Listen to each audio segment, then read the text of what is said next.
অন্তরটাকে বড় বানা, মানুষের বুকে লাগানোর গুণটা অর্জন কর। লাথি মারার গুণ তো মদিনার গুণ না, গালি দেওয়ার গুণ তো মদিনার নবীর গুণ না, গালি না দেওয়া মদিনার গুণ। লাথি না দিয়া বুকে লাগাবি মদিনার আদর্শ। এই জমিনে জান্নাতের টিকিট পেয়েছেন 10 জন সাহাবা। আবু বকর জান্নাতের টিকিট পেয়ে মরণ পর্যন্ত শুধু কান্নার আওয়াজ। আমি আল্লাহর আদালতে কেমনে দাঁড়াবো, কেমনে হিসাব দিব। ওমর কাঁদতেছেন, উসমান কাঁদতেছেন, ওই অন্ধকার কবরে আমি কেমনে একা থাকবো। হযরত আলী কাঁদতেছেন, রাতের গভীরে কান্নার আওয়াজ। নবী কান লাগাইয়া নজর করে দেখেন আবু বকর তাহাজ্জুদে কান্না করে।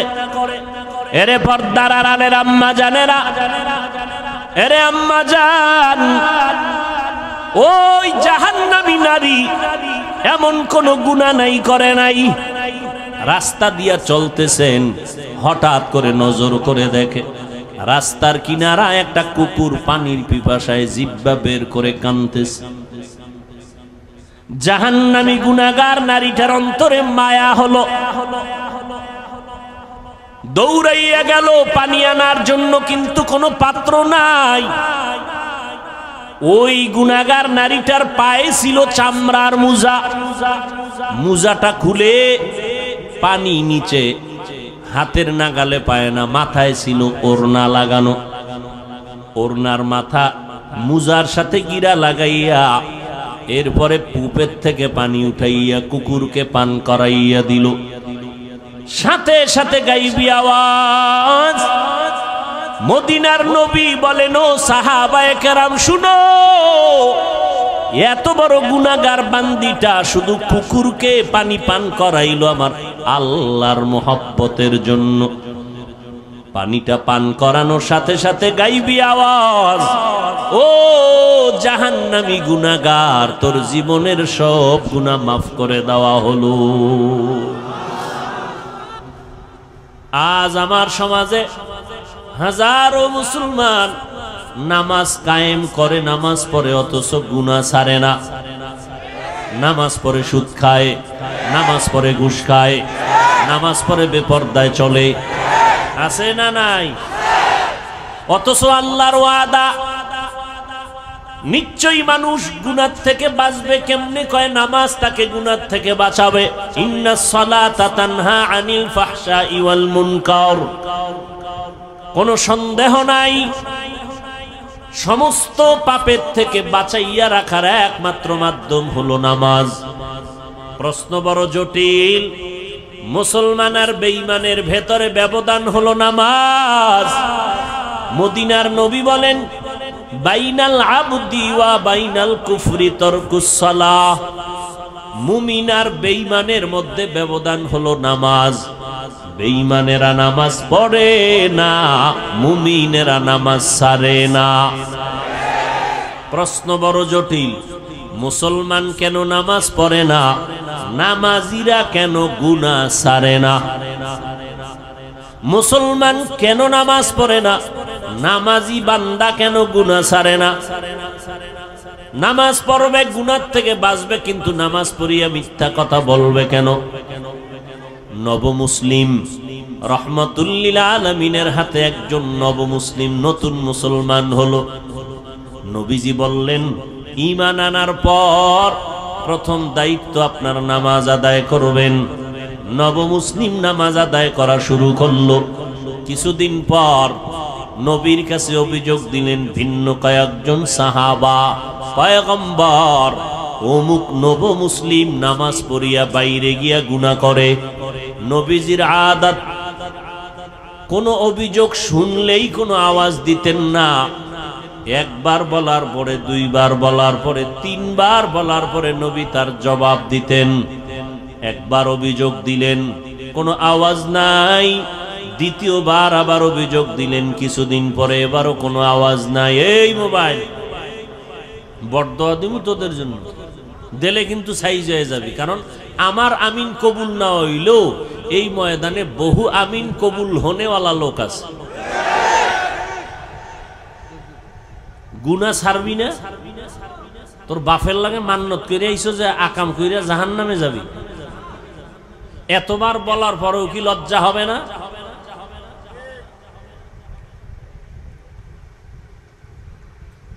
ভাইরা আমার,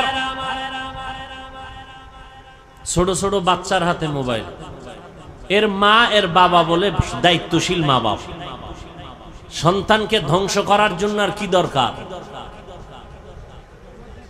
আল্লাহ সবাইকে হেদায়েত দান করুন। পয়গম্বরকে তৃতীয়বার যখন অভিযোগ দিলেন, নবমুসলিম নামাজ পড়ে বাইরে গিয়া গুনার কাজ করে, অভিযোগটা কতবার হলো বলেন?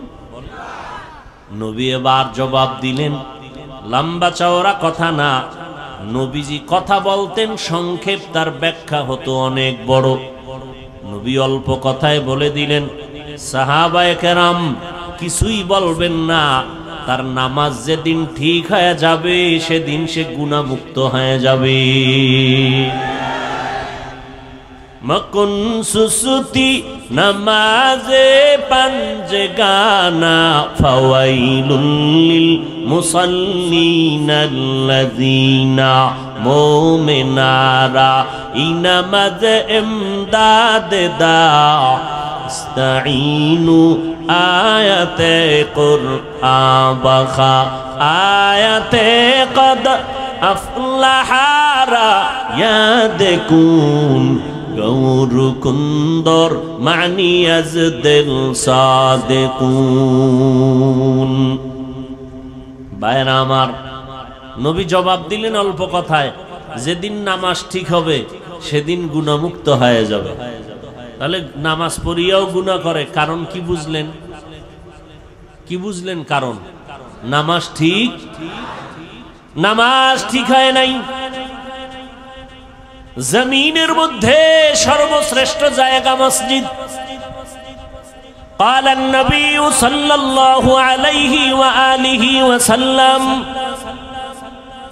أحب البلاد إلى الله مساجدها وأبغض البلاد إلى الله أسواقها। পয়গম্বর বলেন, জমিনের মধ্যে শ্রেষ্ঠ জায়গা হলো মসজিদ, আর সব থেকে খারাপ জায়গা হলো বাথরুম। কি ঠিক? বাথরুম কি? বাজার।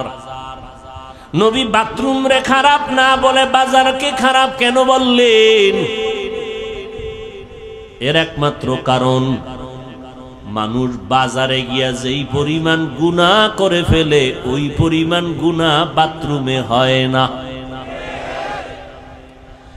উত্তম জায়গা আল্লাহর ঘর, যেখানে সেজদা দেয় মানুষ সেখানে কম যায়, বাজারে বেশি যায়।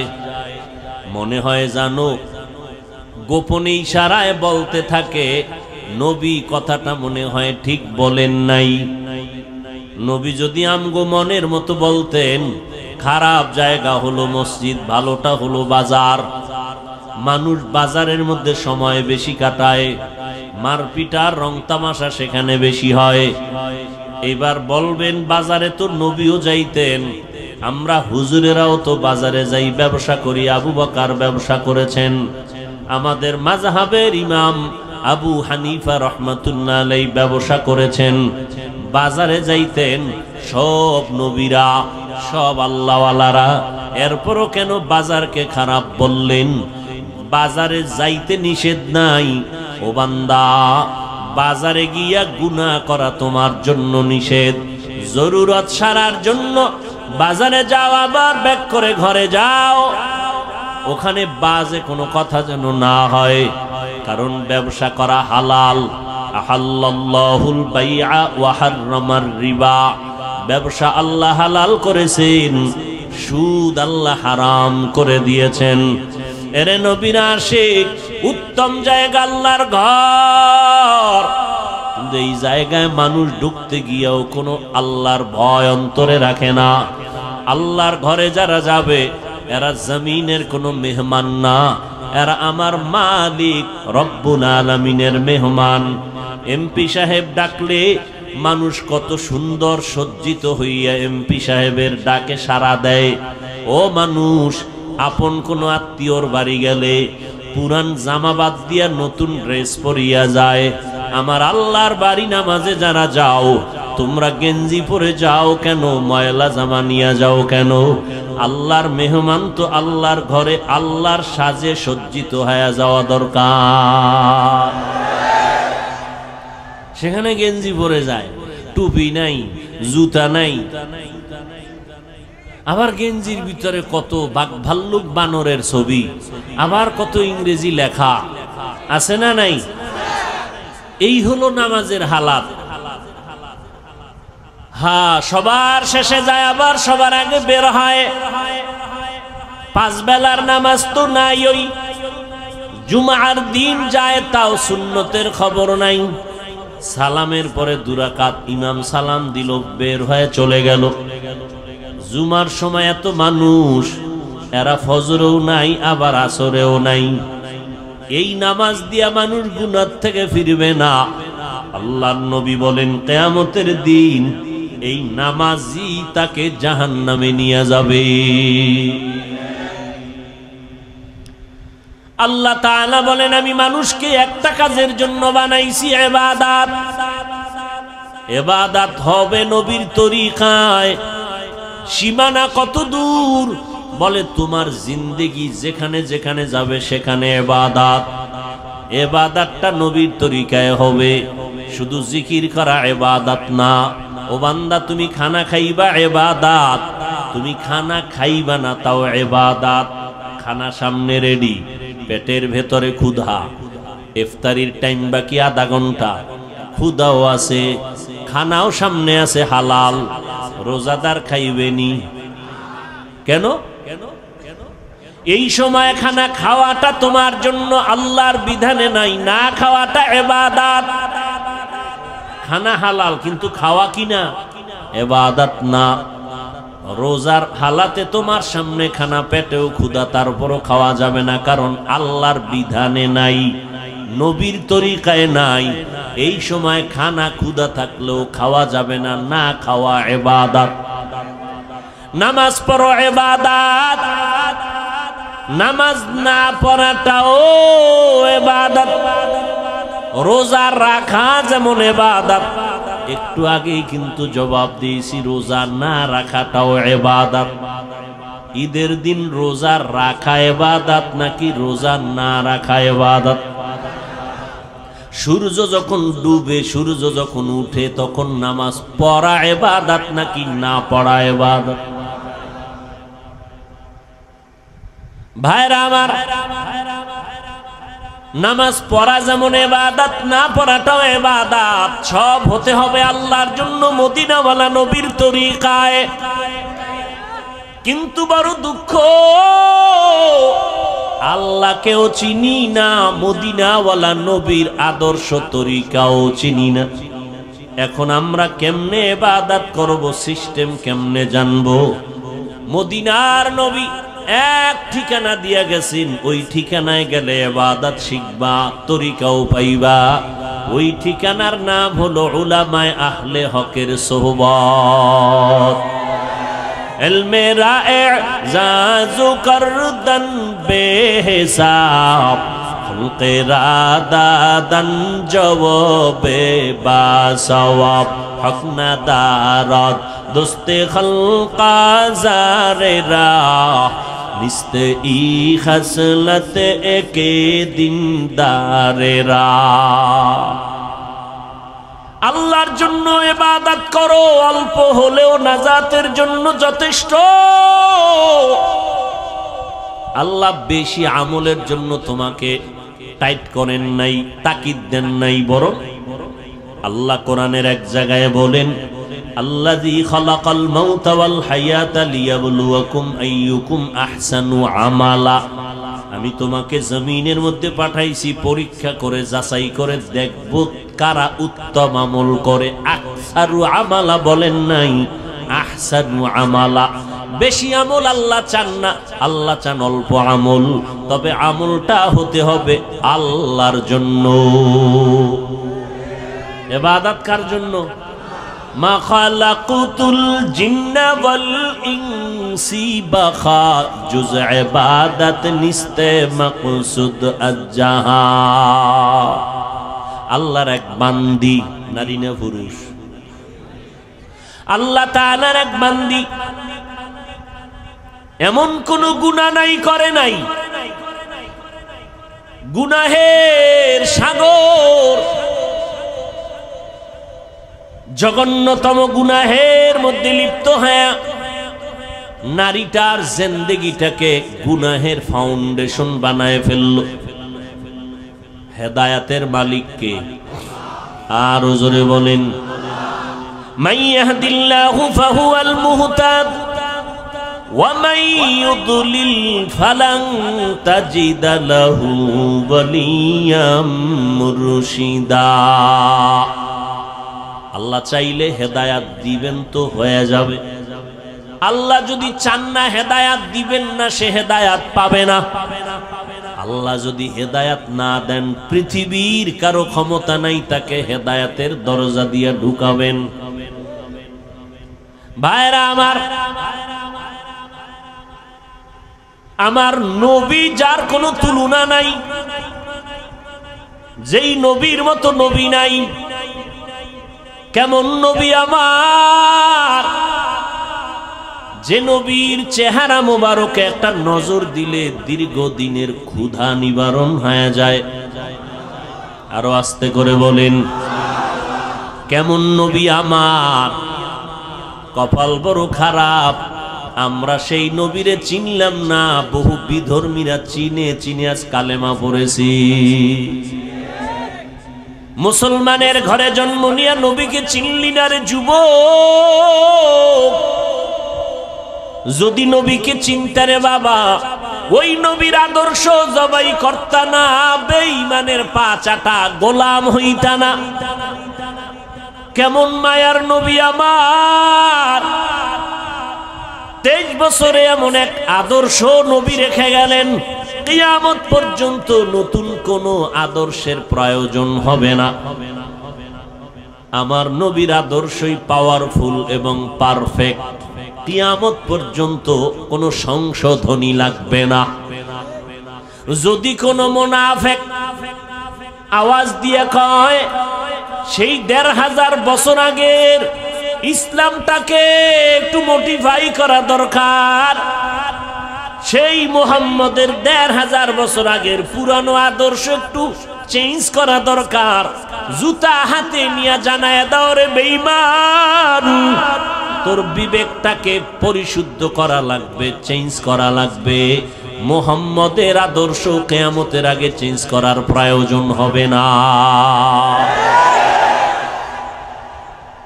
এই কোন ইহুদি, কোন খ্রিস্টান, কোন হিন্দু, কোন বৌদ্ধ, কোন বিধর্মী আজ পর্যন্ত বলার সাহস পায় নাই মুহাম্মদের আদর্শকে চেঞ্জ করো। কে পেয়েছে?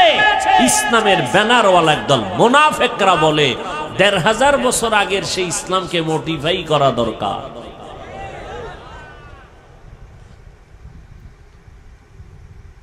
এদের থেকে খুব সাবধান। ওই নবীর আদর্শ এত পাওয়ারফুল এবং পারফেক্ট, 1500 বছর পর আজও সেই নবীর আদর্শের কারণে এত গরমের মধ্যেও হাজার হাজার মানুষ বসে আছেন। টাকার লোভ নাই, খাওয়ানোর কোনো ফিকির নাই, বসার জায়গাও ভালো না। কোন এমপি সাহেব এতগুলো মানুষ যদি এক জায়গায় বসায় রাখতে চাইতেন, আসা যাওয়ার অগ্রিম গাড়ি ভাড়া দিতে হতো, ঠিক নেই? বসার জন্য ভিআইপি ব্যবস্থাপনা, এরপরে ফাঁকে ফাঁকে নাস্তা, না হয় চেয়ারের বাড়ি, এরপরে নিয়ন্ত্রণের জন্য কত আইন শৃঙ্খলা বাহিনী। কিন্তু তাকাইয়া দেখো এতগুলো মানুষ এখানে বসছে, আসা যাওয়ার ভাড়া দেওয়া হয়েছে। বরং ফাঁকে দিয়া কিছু টাকা রেখেও দিল দ্বীনের নিসবতে দান হিসাবে। অনেক আবেগওয়ালা মুমিন পুরা টাকা দিয়া দিয়েছে দ্বীনের জন্য, প্রয়োজনে হেঁটে হেঁটে ঘরে যাবে। বসার ভিআইপি ব্যবস্থা, কথা বলেন না কেন? অনেকে দাঁড়ানো, বসার কোনো জায়গা নাই। কে ধনী, কে গরিব, কে শিক্ষিত, কে মূর্খ, কোনো ভেদাভেদ নাই। ফাঁকে ফাঁকে কোনো পানীয় নাস্তার আয়োজন, নিয়ন্ত্রণের জন্য কোনো আইন শৃঙ্খলা বাহিনী। এতগুলো মানুষ র্যাব, আর্মি, পুলিশ, বিডিআর দিয়াও নিয়ন্ত্রণে রাখা যায় না। আর এতগুলো মানুষ, বসার কাইফিয়াত নাই, জায়গা সুন্দর না, খানারও আয়োজন নাই, টাকারও কোনো ব্যবস্থা নাই, যাবে কেমনে ঘরে তারও কোনো চিন্তা নাই, চুপচাপ বসে আছে। একটু চিন্তা করা দরকার, এটাকে কেউ না কেউ পেছন থেকে নিয়ন্ত্রণ না করলে তো হয় না। যিনি কুদরতের দ্বারা নিয়ন্ত্রণ করেন তিনি আমার আল্লাহ। ওই আল্লাহকে এখনো চিনো না রে যুবক? কই আজকে এত দুশ্মন সারা দুনিয়া জুড়ে?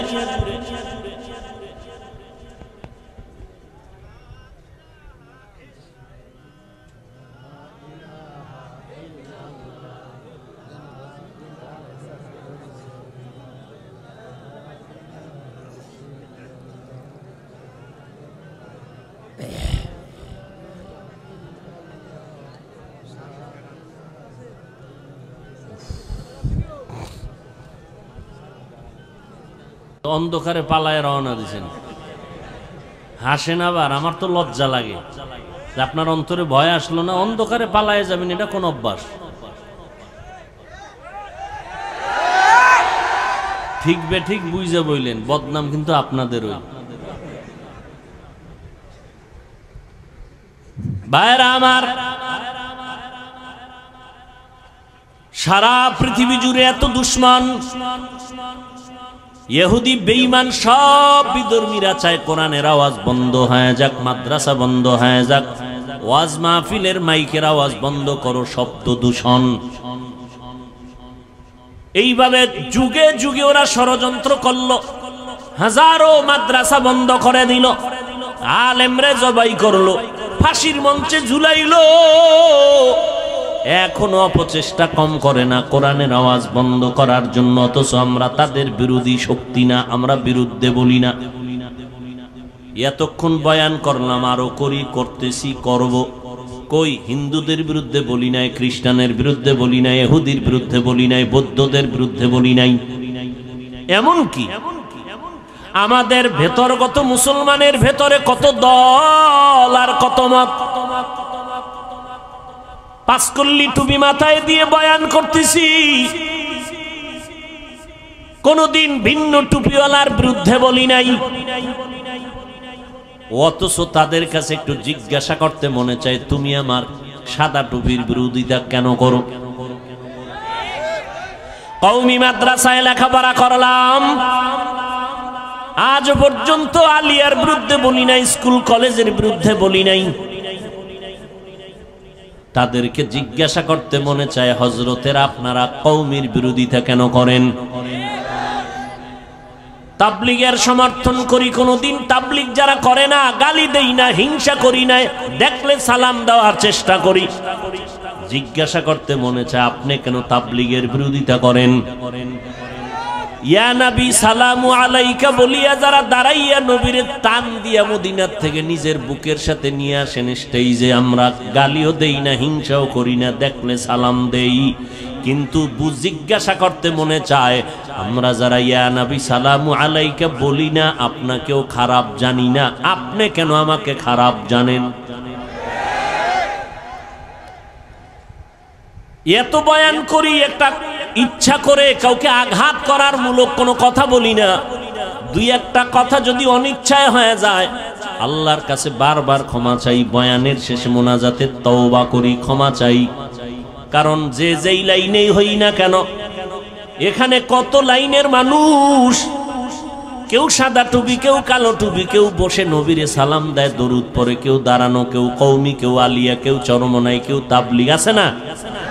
কিন্তু আমাদের দিলের তামান্না এবং অন্তর বড়, আমরা সব কথার একটা কথা দিয়ে দিলটারে সান্ত্বনা দেই। কে চরমনাই, কে উজানি, কে বাহাদুরপুর, কে নানুপুর, কে তাবলিগ, কে কোন দলের মানুষ, কে কোন টুপি পরে জানার দরকার পড়ে না। আমগো জানার একটাই পর দরকার হলো, আমরা যে যেই লাইনে থাকি আমরা সবাই আল্লাহর গোলাম, মদিনাওয়ালা নবীর উম্মত, মুসলমান।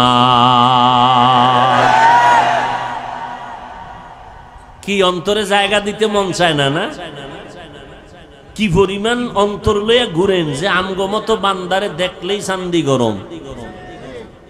কি অন্তর এত ছোট কেন? পুঁটি মাছ খান না? বড় মাছ খাবেন, মাছের মাথা খাবেন, দিল বড় হবে।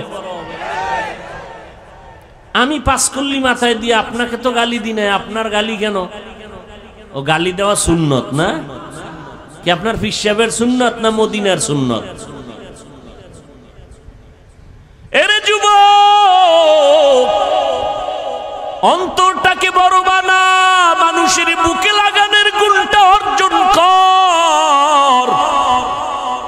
লাথি মারার গুণ তো মদিনার গুণ না, গালি দেওয়ার গুণ তো মদিনার নবীর গুণ না, গালি না দেওয়া মদিনার গুণ। লাথি না দিয়া বুকে লাগাবি মদিনার আদর্শ। যদি বান্দার দিলটা নরম থাকে, আলহামদুলিল্লাহ, গরম থাকলে বেশি বেশি রোজা রাখো, মদিনার নবীর উপরে দরুদ পড়ো, দিল ঠান্ডা হয়ে যাবে। দরুদ পড়লে কি জেলাভি লাগবে? এটা কোন কথা? হাঁটতে, চলতে, উঠতে, বসতে সব সময় নবীর দরুদ পড়ো। দরুদ কম হবে না বেশি? দরুদ পড়লে কি দাঁড়াইতে হইব? তাহলে ঘুমাবাও দাঁড়াইয়া। কেউ যদি বিছানায় শুয়া শুয়া দরুদ পড়ে সওয়াব হবে না গুনাহ? যত পারো দরুদ পড়ো।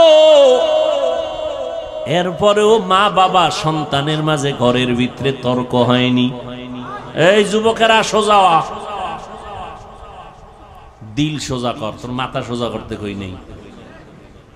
ঘরের ভিতরে সন্তান মা বাবার ভেতরে, ঘরের ভেতরে বসে তর্ক হয়নি। তর্ক হইলে কি সন্তানেরা ফেসবুকে লেখে বাবার বিরুদ্ধে, মায়ের বিরুদ্ধে, মাইক লাগায়। তা চারদিকে দুশ্মন আর দুশ্মন, ক্যামেরা ফিট করা সাংবাদিক, গোপন হলুদ সাংবাদিক, দোষ পাইলে তিলেরে তাল বানাবে।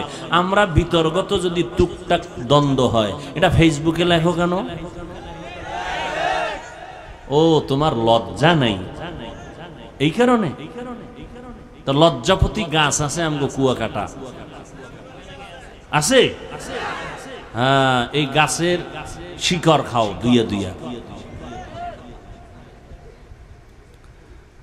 পয়গম্বর বলেন লা ঈমানা লিমান লা হায়া আলা, আল্লাহর কসম আমার সোনার বাংলাদেশে নাস্তিক আছে হাতে গোনা কয়েকটা, বেশি মাদ্রাসা কম, পীর মুরিদি, মুসলমান, মসজিদ, আলেম ওলামা, ছাত্র। আমাদের সামনে কথা বলতে হলে তো অনুমতি নেওয়া দরকার ছিল, কথা ঠিক না? আমরা কেন দুর্বল? একমাত্র কারণ আমাদের ভেতরে একতাবদ্ধতা নাই। এটাই ইহুদির চূড়ান্ত slogan, divided and rule policy. একটা জাতিকে ধ্বংস করে দেওয়ার জন্য দলে দলে বিভক্ত করে দাও।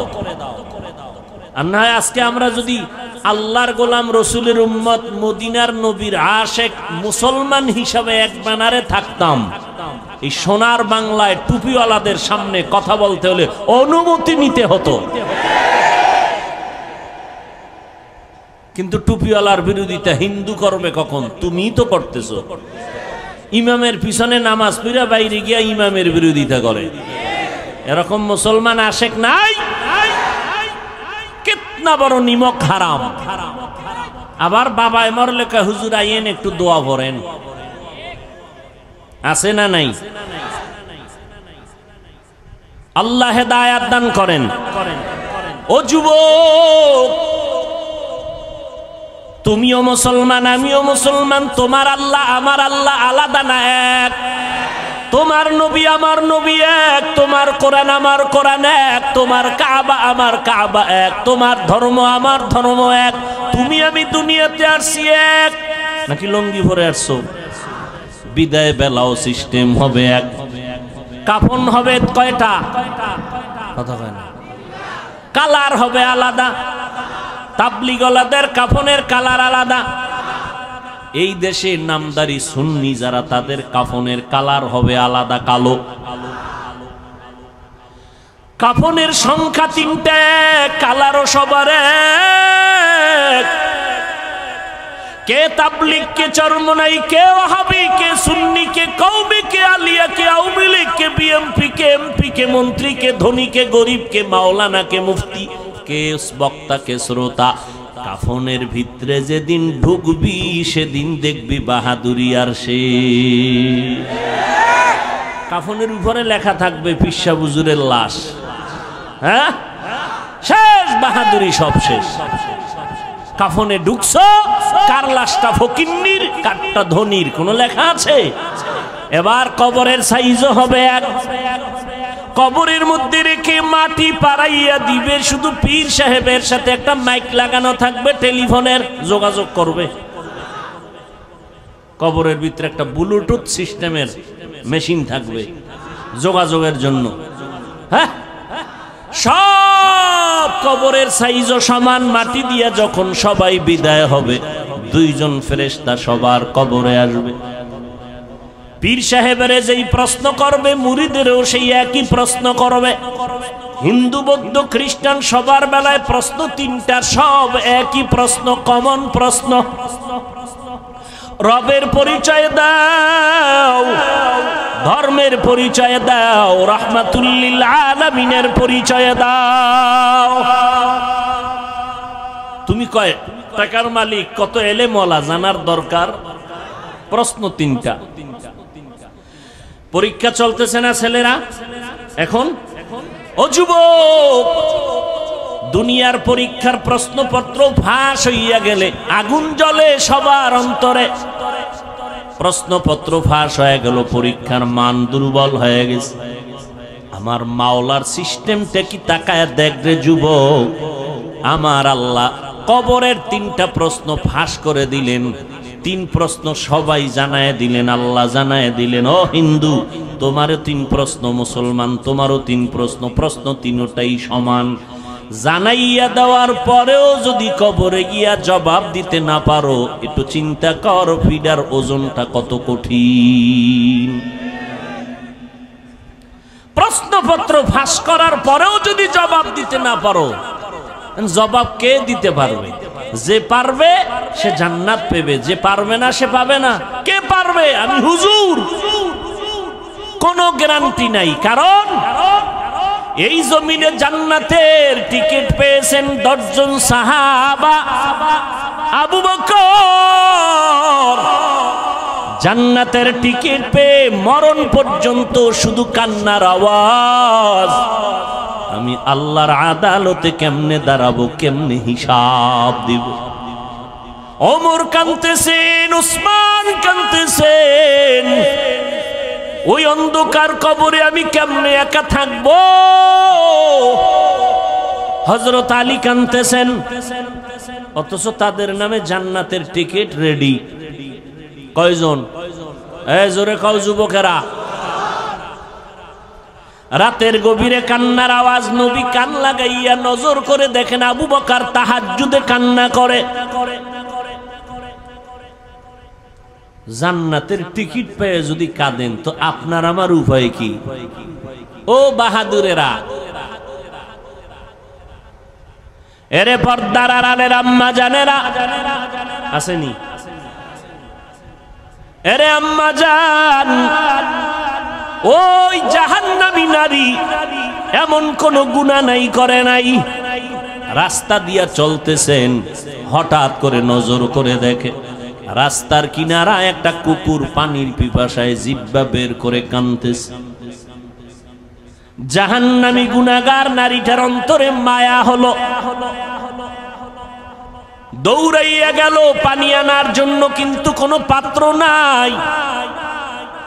ওই গুনাহগার নারীটার পায়ে ছিল চামড়ার মোজা, মোজাটা খুলে পানি নিচে, হাতের নাগালে পায় না, মাথায় ছিল ওড়না লাগানো, ওড়নার মাথা মোজার সাথে গিরা লাগাইয়া এরপরে পুপের থেকে পানি উঠাইয়া কুকুরকে পান করাইয়া দিল।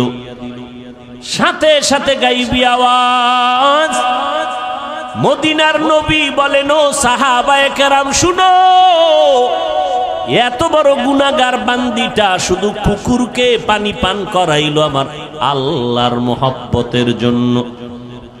পানিটা পান করানোর সাথে সাথে গাইবি আওয়াজ, ও জাহান্নামী গুনাহগার, তোর জীবনের সব গুনাহ মাফ করে দেওয়া হলো। এই জন্য কোন ছোট নেক আমলকে ছোট মনে করে ছেড়ে দিবেন না, কারণ একটা ছোট আমল যদি আল্লাহ কবুল করে দেয় এটাই আপনার জন্য বড় পাওয়া। আবার ছোট গুনাহকে গুনাহ মনে করে করবেন না, কারণ একটা ছোট গুনাহে যদি আল্লাহ ধইরা ফেলায় আপনার জীবন শেষ। আল্লাহর আর একজন বান্দি জীবনভর নেক আমল করেছে, আগের বান্দি জীবনভর গুনাহ করছে, আর এই বান্দি জীবনভর নেক আমল করেছে। মরণের আগে সামান্য একটা অপরাধ করলো, আল্লাহর ভিন্ন একটা মাখলুক একটা বিড়ালকে ঘরের মধ্যে বাইন্দা খাঁচায় আটকায়া দিছে, নিজেও খানা দেয় না, বিড়ালটা বাইরে গিয়ে খাবে সেই সুযোগও মহিলাটি দেয় নাই। বিড়ালটা খাঁচায় বসে ধুকে ধুকে না খেয়ে মরে গেল। মদিনার নবী বলেন, ও সাহাবায়ে কেরাম, মহিলার জীবনের এত নেক আমল এই সামান্য একটু অন্যায়ের কারণে আল্লাহ সব আমল বরবাদ করে মহিলাকে জাহান্নামী বানায়া দিছে। একটা বিড়ালকে কষ্ট দিলে যদি এই অবস্থা হয়, ও মানুষ, তুমি মানুষ হইয়া মানুষকে কিভাবে কষ্ট দাও? মানুষের ইজ্জত দিয়ে কেমনে তুমি সিনিমিনি করো? মানুষের ইজ্জতের উপরে কেমন হামলা করো? আমার আল্লাহ তো বিচারক আছে, তোমার এত পেরেশানি কেন? সাধারণ মানুষের ইজ্জত নষ্ট করো, সেখানেও কিছুটা চিন্তা করার সুযোগ আছে, কিন্তু আলেমের ইজ্জত নিয়ে যদি টানাটানি করো তোমার উপায় কি হবে রে বাবা? আল্লাহ তাআলা সব কথার একটা শেষ মোহাব্বতের ডাক দিয়া বলে, বান্দা এত কথা শুই না, ভয় পাইস না, আয় তওবার দরজা দিয়া ঢোক। 70 বছর পর্যন্ত যদি গুনাহ করো, তওবার মতো যদি একটু তওবা করে চোখের পানি ছেড়ে দাও, আমি তোর 70 বছরের গুনাহ একটা সেকেন্ডে মাফ করে তোরে পবিত্র বানায় দিব। ও যুবক, ও পর্দার রানের আম্মা জানেরা, কয়দিন আর বাহাদুরি করবেন? আপনারাও মা, নবীদের মাও যারা ছিলেন তারাও মা, সাহাবায়ে কেরামের মাও মা, আপনারাও মা। খাদিজা রাদিয়াল্লাহু আনহা নবীর স্ত্রীও মা, আপনারাও মা। আয়েশা রাদিয়াল্লাহু আনহা নবীর স্ত্রী, আমাদের মা, আপনারাও মা। হাফেজে কোরআনের মা ও মা, আপনারাও মা। ও মা, এত সম্মান আল্লাহ দিয়েছেন, নবী দিয়েছেন, ইসলাম দিয়েছেন আপনাদের। আল্লাহর কসম, দুনিয়ার কোন তন্ত্র মন্ত্র যদি নতুন করে নারীদের সম্মান দিতে চায়, কসম করে বলে গেলাম, নারীদের সম্মান হবে না, হবে অপমান। আল্লাহ যা দিছে, তোমার আব্বা মিলে কি তার থেকে বাড়াইতে পারবা? মিয়া পাকনামি করো। মোবাইলওয়ালা মোবাইল বানাইছে, মোবাইলটা চালাইলে সুস্থ থাকবে কেমনে তার ক্যাটালগ দিয়েছে। গাড়িওয়ালা গাড়ি বানাইয়া গাড়িটা কিভাবে চালাইলে সুস্থ থাকবে তার ক্যাটালগ দিয়েছে। আল্লাহ বানাইছেন মানুষ, আসমান আল্লাহ বানাইলেন আমার জন্য, জমিন আল্লাহ বানাইলেন মানুষের জন্য, সূর্যের আলো আমাদের জন্য, চাঁদের আলো আমাদের জন্য, বাতাস আমাদের জন্য। এগুলো ব্যবহার কেমনে করবি? আমার আল্লাহ ক্যাটালগ দিলেন কোরআন আর আমার নবীর মাধ্যমে। মন গড়া যদি শান্তির স্বপ্ন দেখো, শান্তি হবে না, হবে অপমান আর অশান্তি। এত দুশ্মন, চতুর্মুখী দুশ্মন আমাদের বিরুদ্ধে।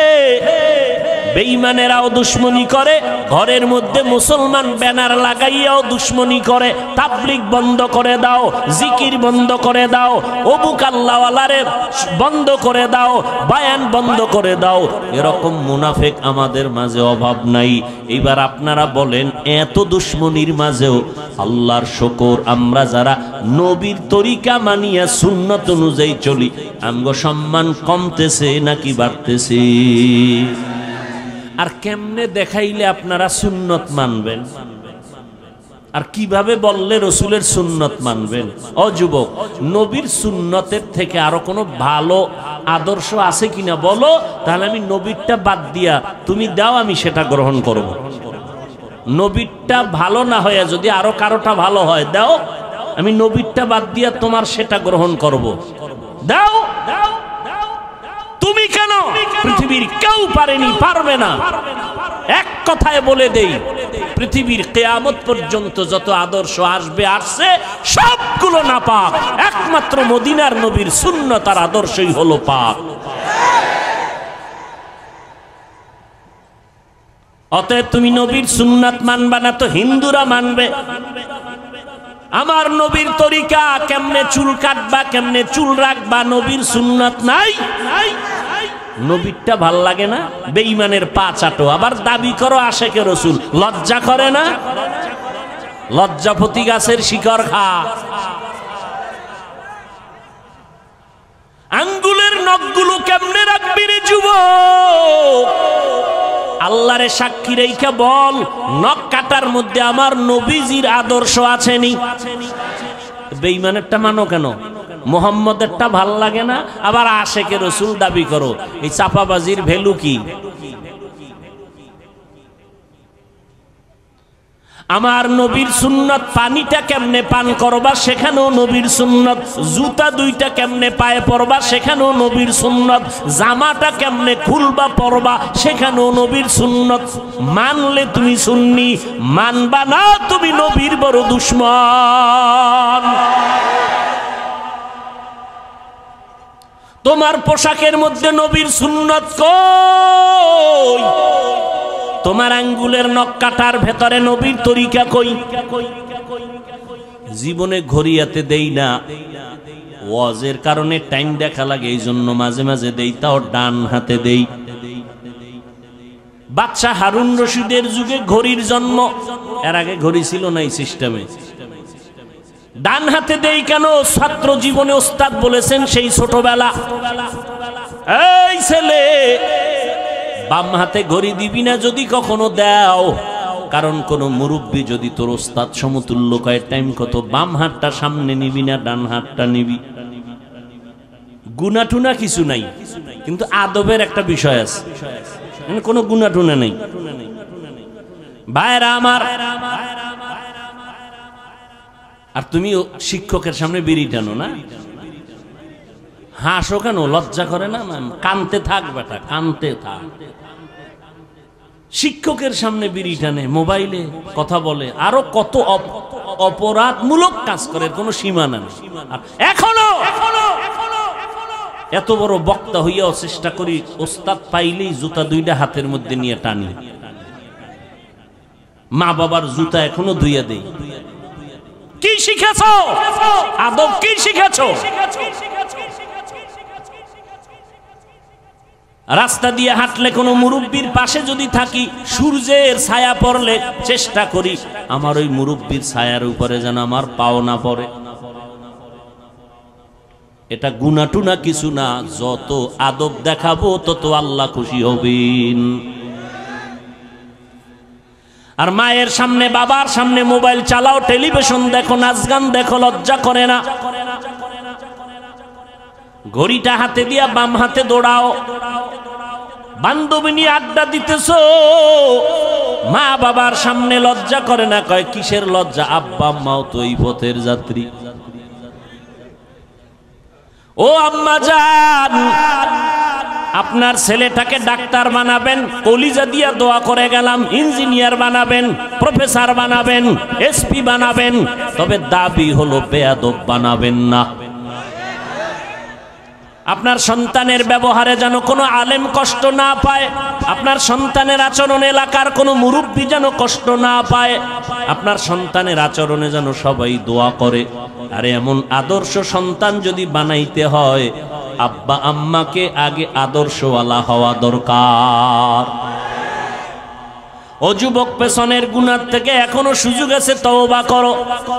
নবীর তরিকার মালা গলায় লাগাও, দাড়িটা লম্বা করো, 5 বেলার নামাজ পড়ো, মা বাবার খেদমত করে দোয়া নাও, আলেম ওলামাদের দোয়া নিয়ে আমল শুরু করে দাও।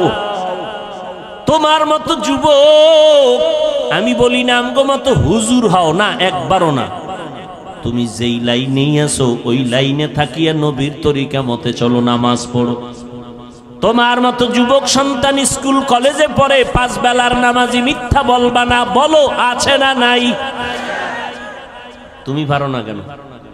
আগামীকালকে ওই ছেলে মেয়েদের পাও ধোয়া পানি নিয়ে খালি পেটে 3 বার পান করবা, যে তোরা স্কুল কলেজে পড়ো, নামাজ পড়ো, আমি কেন পারি না, কপাল খারাপ, আব্বা আম্মার বরদোয়া লাগছে আমার কপালে।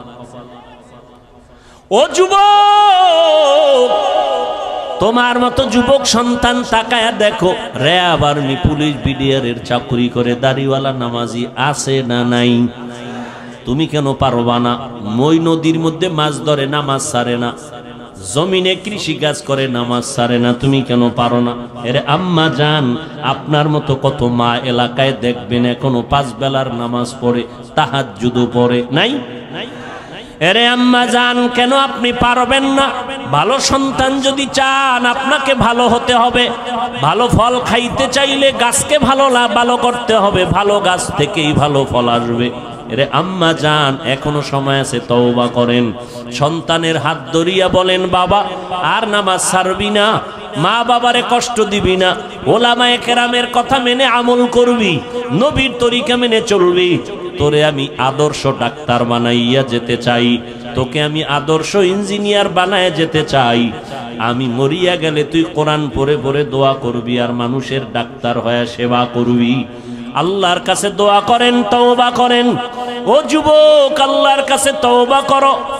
গুনাহের কথা স্মরণ করে আমার আল্লাহকে যদি বলতে পারো, আল্লাহ হায়াতের মালিক তুমি, ইজ্জতের মালিক তুমি, মৌতের মালিক তুমি, আজকে থেকে তওবার নিয়ত করে ফেললাম, নবীর সুন্নতের বাহিরে চলবো না, হারাম খাবো না, দাড়ি কাটবো না, মা বাবাকে কষ্ট দিব না, নবীর তরিকার বাহিরে চলবো না, ওলামায়ে কেরামের সুন্দর পরামর্শ নিয়ে আমল করব, 5 বেলার নামাজ ঠিক মতো আদায় করব, যত কষ্টই হোক না কেন আর নামাজ বন্ধ করব না। মোবাইলের গুনাহের থেকে নিজেকে বাঁচাইয়া রাখার চেষ্টা করব। তওবা করার মতো যদি খাঁটি অন্তরে নিয়ত থাকে, আমার আল্লাহ তওবার দরজা দিয়া ডাকতেছেন, বান্দা চোখের পানি ছেড়ে তওবা করো, আমি জীবনের সব গুনাহ মাফ করে দিব। তওবার যদি নিয়ত অন্তরে থাকে, তবে এটাও সত্য কথা, 13টা বছর নবীকে দেখলো, চেহারা দেখলো, বয়ান শুনলো, কালেমা পড়ে নাই আবু জাহাল। আর ওমরের মতো বান্দা নবীর গর্দান কাটার জন্য আসিয়া কালেমা পড়ে মুসলমান হয়ে গেল। এই জমিনেও কিছু মানুষ এমন থাকবে, কাট্টার পাথরওয়ালা অন্তর নিয়ে ওয়াজে বৈশা কান্না করে বিদায় হয়ে তওবা করে যাবে, আর নামাজ ছাড়বে না।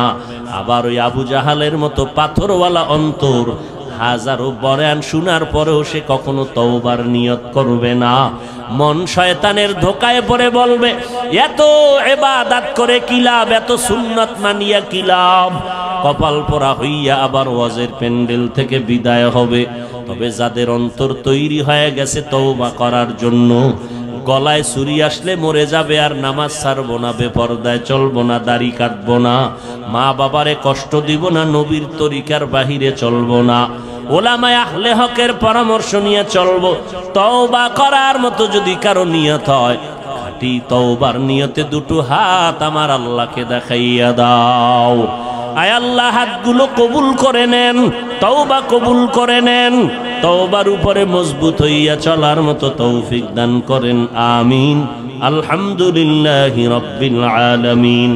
والصلاة والسلام على سيد الأنبياء والمرسلين وعلى آله وأصحابه أجمعين يا أرحم الراحمين يا أرحم الراحمين يا أرحم الراحمين رب ارحمهما كما ربياني صغيرا اللهم إنك عفو كريم تحب العفو فاعف عنا اللهم إنا نسألك رضاك والجنة ونعوذ بك من سخطك والنار اللهم إنا نعوذ بك من البرص والجنون والجذام وسيء الأسقام উদয়ার মালিক গুনাহের বোঝা নিয়ে আপনার দরওয়াজায় হাজির।